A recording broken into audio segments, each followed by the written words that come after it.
My dear wonderful friends, tonight we will explore one of the most powerful yet misunderstood principles in the art of manifestation, the divine law of silence and selective association. Many of you have come to me asking, Neville, why do my manifestations sometimes fail? Or why do things seem to fall apart just when they're about to succeed? Tonight I will share with you a profound truth that will transform your understanding of the law. Let me begin by telling you why silence is not merely the absence of speech, but the very foundation of your creative power. In Scripture we read, "Be still and know that I am God." This stillness, this divine silence, is not a mere suggestion. It is the very secret of creation itself. Consider how God created the world. Did he announce his intentions to anyone? Did he seek validation or approval? No, my dear friends. In the depths of silence, in the quiet of his own being, he spoke the words, "Let there be," and it was done. This is your pattern. This is your blueprint. I remember who came to me in New York. She had been trying to manifest a specific position in her company, a position that seemed impossible to obtain given her current status. She had told everyone about her desire, seeking advice, validation, and support. For months, nothing happened. Then she heard this principle of silence and everything changed. She did something remarkable. She cut off all discussion of her desire. She stopped seeking opinions, stopped announcing her intentions, and most importantly, she went into what I call the sacred silence. Within 3 weeks, not only was she offered the position she desired, but she was offered an even better one she hadn't even imagined possible. You see, when you speak of your desires to others, you are diffusing your creative power. Every time you discuss your intentions, you are releasing the pressure of the creative force that should be building within you. It's like puncturing a balloon before it's fully inflated, the air escapes, and the balloon never reaches its intended form. Let me share with you what I call the law of sacred silence. This law states that every desire has its own gestation period, just as every seed has its own time of growth. When you plant a seed in the ground, do you dig it up every day to check its progress?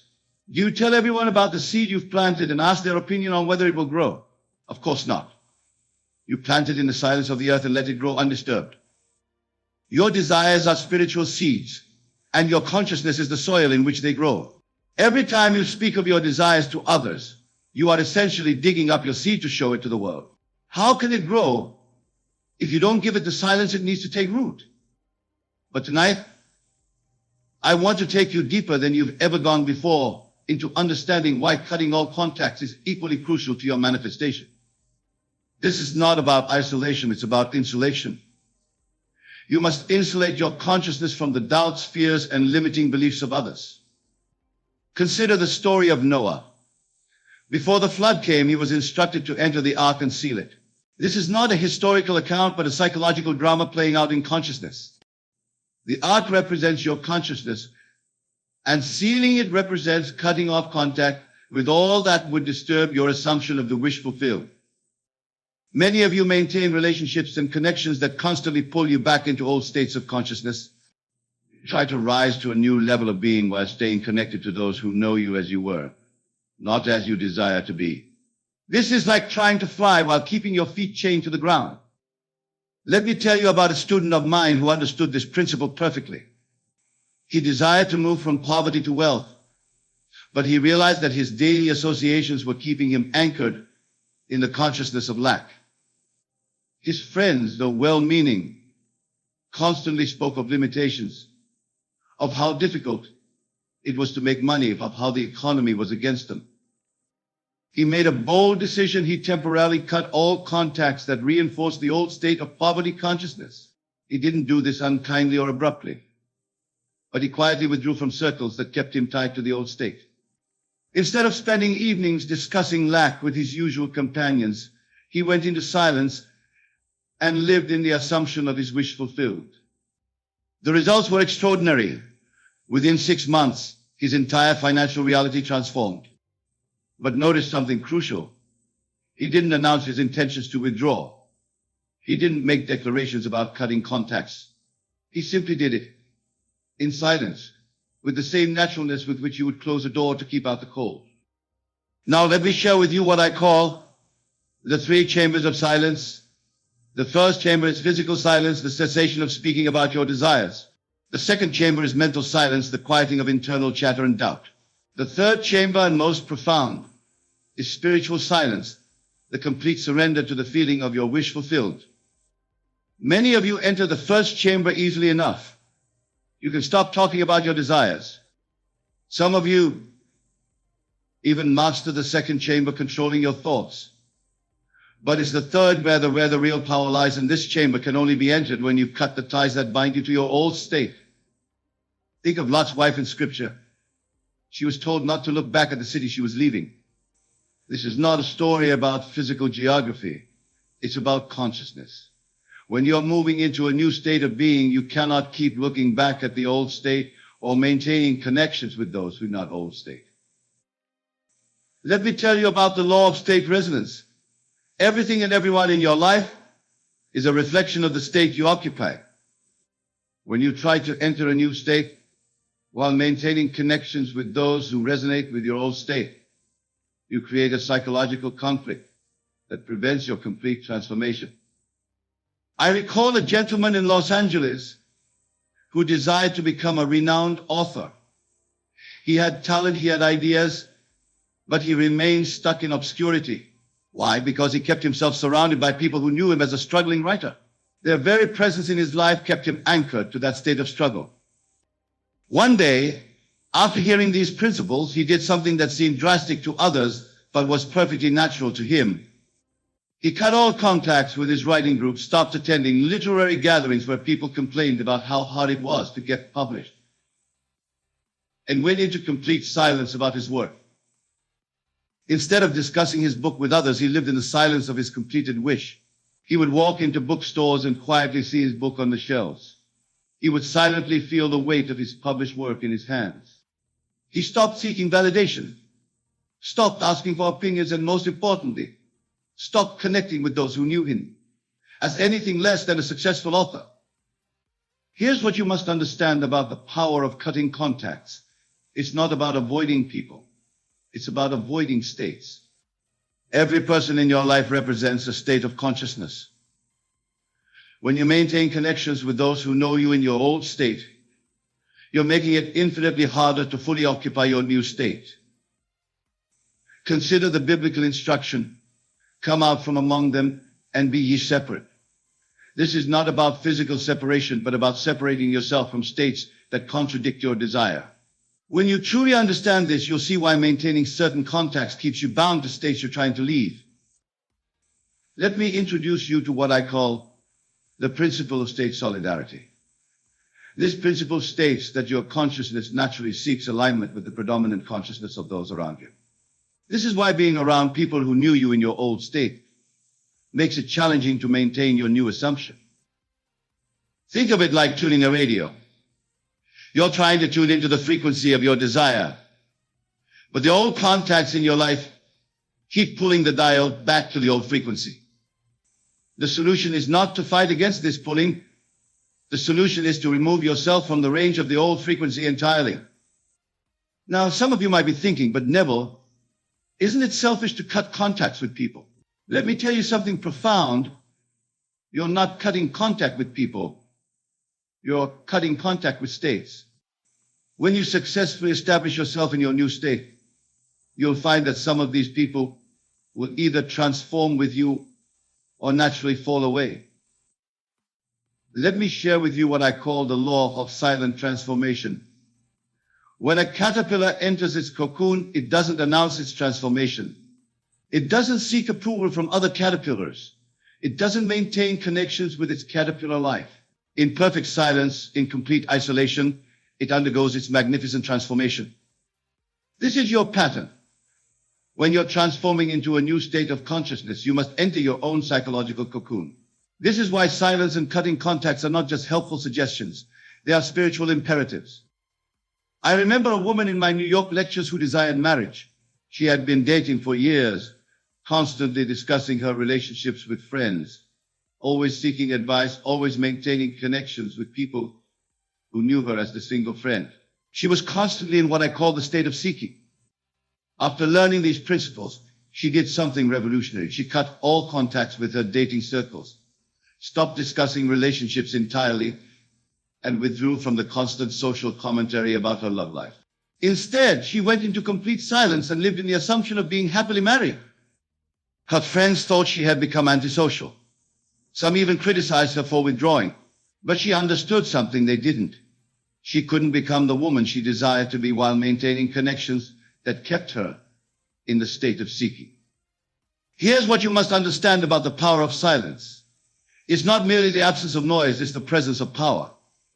When you go into silence about your desires, when you cut contacts with those who know you as you were, you are creating a vacuum in consciousness. And nature abhors a vacuum? Let me introduce you to the 4 stages of silent creation. The first stage is recognition, recognizing that your current contacts and conversations are keeping you bound to your old state. The second stage is withdrawal, quietly removing yourself from environments and relationships that reinforce the old state.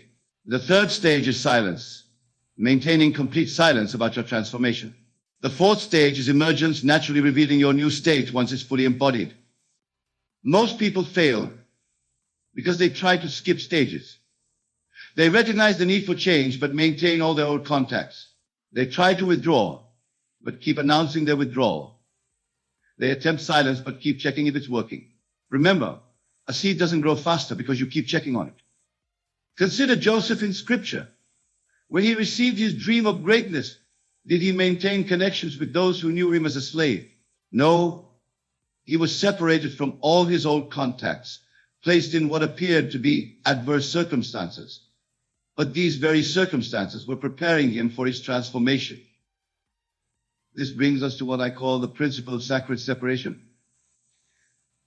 Just as a pregnant woman carries her unborn child in the silence and privacy of her psalm, you must carry your desire in the silence and privacy of your consciousness. Every time you discuss it, every time you maintain contact with those who doubt it, you're exposing your unborn desire to harmful elements. Let me tell you about a businessman who came to me in desperate circumstances. His company was failing, and he had been constantly discussing his problems with everyone who would listen. His entire network consisted of people who knew him as the owner of a struggling business. I shared with him these principles, and he understood them at a deep level. He stopped attending business networking events where people discussed market difficulties. He cut contacts with his commiseration circle, those friends who gathered to share business troubles. He went into complete silence about his company status. Instead of seeking advice, he sought silence. Instead of maintaining connections that reinforced failure, he insulated his consciousness in the assumption of success. To the outside world, he seemed to have become a recluse. But in the silence of his consciousness, a transformation was taking place. What happened next illustrates perfectly what I call the law of silent attraction. Within 3 months, his business began attracting opportunities that had been there all along, but were invisible to him while he was in the state of struggle and constant discussion. You see, when you're constantly talking about your problems, constantly maintaining contacts with those who reinforce your limitations, you're blind to the opportunities surrounding you. Let me share with you the deeper metaphysical reason why silence and cutting contacts are so crucial. In Scripture, we read, "In returning and rest shall ye be saved. In quietness and in confidence shall be your strength." This is not merely poetic language, it's a precise description of the law of consciousness. When you maintain silence and cut contacts with the old state, you're doing something profound. You're creating what I call a consciousness vacuum. Nature must fill this vacuum, but it can only fill it with whatever corresponds to your assumed state. Consider this principle. Every person in your life is a mirror reflecting back to you your state of consciousness. When you maintain contacts with those who knew you in your old state, you're constantly being reminded of who you were, not who you desire to be. This is why cutting contacts is not an act of rejection, but an act of spiritual wisdom. I remember a teacher who came to me.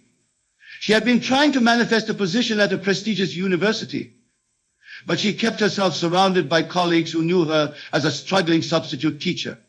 Every conversation, every interaction, every relationship reinforced her current state. She understood these principles, and did something that seemed radical to others. She quietly withdrew from her regular social circles. She stopped attending teachers' gatherings where the conversation centered around limited opportunities. She cut contacts with those who consistently reminded her of her current circumstances. Instead, she went into what I call the silence of assumption. In this silence, free from the constant reinforcement of her old state, she lived completely in the assumption of being a distinguished professor. She didn't tell anyone about this inner transformation. She didn't seek validation. She simply lived in the silence of her fulfilled desire. Here's what you must understand about the power of sacred isolation. When you isolate yourself from influences that contradict your desired state, you're not being antisocial, you're being spiritually wise. Just as a scientist must create a controlled environment for certain experiments, you must create a controlled environment in consciousness for your transformation. Let me introduce you to what I call the 7 seals of silence. The first seal is physical withdrawal, removing yourself from environments that reinforce the old state. The second seal is social disconnection, cutting contacts with those who know you only as you were. The third seal is conversational silence, refusing to discuss your transformation or desire. The fourth seal is mental quietude, silencing the internal dialogue about your past state. The fifth seal is emotional stillness, maintaining calm confidence in your assumption. The sixth seal is spiritual insulation, protecting your consciousness from doubt and disbelief. The seventh seal is complete absorption, living entirely in the feeling of your wish fulfilled. Each of these seals must be maintained if you wish to complete your transformation. Breaking even one seal can allow the old state to seep back into your consciousness. Consider the biblical story of the 3 wise men. After they saw the Christ child, they were warned in a dream not to return to Herod. This is a psychological truth. Once you've conceived your new state, seeing the Christ child, you must not return to the old state, Herod. You must take another way home. Now let me share with you what I call the ultimate law of silent achievement. When you understand this law, you'll never again question the power of silence and selective contact. Every great achievement in history, every significant transformation has followed this pattern of silence and sacred isolation. Think of Jesus going into the wilderness for 40 days. Think of Buddha leaving his palace and social circles. Think of every great inventor, artist, or visionary who withdrew from society to birth their creation. This is not coincidence, it's law. Let me tell you about my own experience with this principle. When I first discovered these truths, I didn't announce them to the world. I went into silence. I cut contacts with those who knew me as the old man. In that silence, in that sacred isolation, I experienced what I call the great knowing. Here's what you must do starting tonight. First, make a solemn covenant with yourself, a covenant of silence. No more discussing your desires, your plans, your transformations with anyone. Second, begin what I call the great withdrawal, systematically cutting contacts with those who hold you in your old state. But remember, this is not about physical isolation, it's about state isolation. You're not rejecting people, you're rejecting states of consciousness that no longer serve your transformation. I'll share with you the 5 commands of silent power. Thou shalt not speak of thy desire to anyone.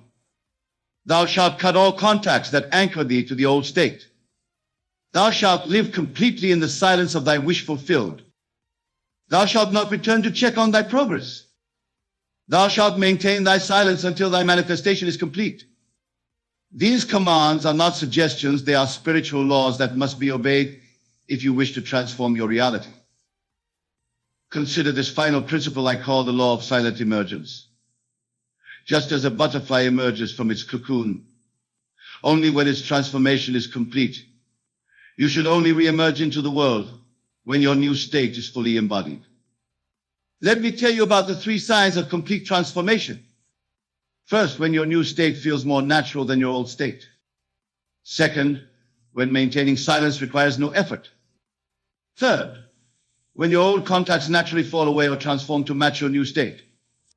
Remember, my dear friends, that silence is not the absence of sound, it's the presence of power. Cutting contacts is not the absence of relationship. It's the presence of spiritual wisdom. As we conclude tonight's talk, I want to leave you with this final truth. Your world is your consciousness pushed up. Every person, every circumstance, every condition in your life is there because of the state you occupy. When you change your state in silence, when you cut contacts with the old state, you automatically change your world. Go forth now in doubt, not in fear, but in the absolute knowing that as you maintain your silence, as you cut contacts with the old state, your transformation must manifest its law. Remember these words from Scripture. Be still and know that I am God. This stillness, this silence, this sacred isolation, this is your path to transformation. And now, my dear wonderful friends, as we close this evening, take with you this solemn truth: your silence is your power. Your withdrawal from the old state is your pathway to the new. Maintain this silence, maintain this sacred isolation, and watch as your world transforms to match your silent assumption. For in the end, it is not in the noise of the world, but in the silence of your consciousness that all things are created. It is not in maintaining old contacts, but in sacred isolation that transformation occurs. Go now in silence and confidence in the absolute knowing that what you desire is already yours. For in consciousness, all things are possible to him who believes and maintains the silence of that belief. Good night and God bless you all.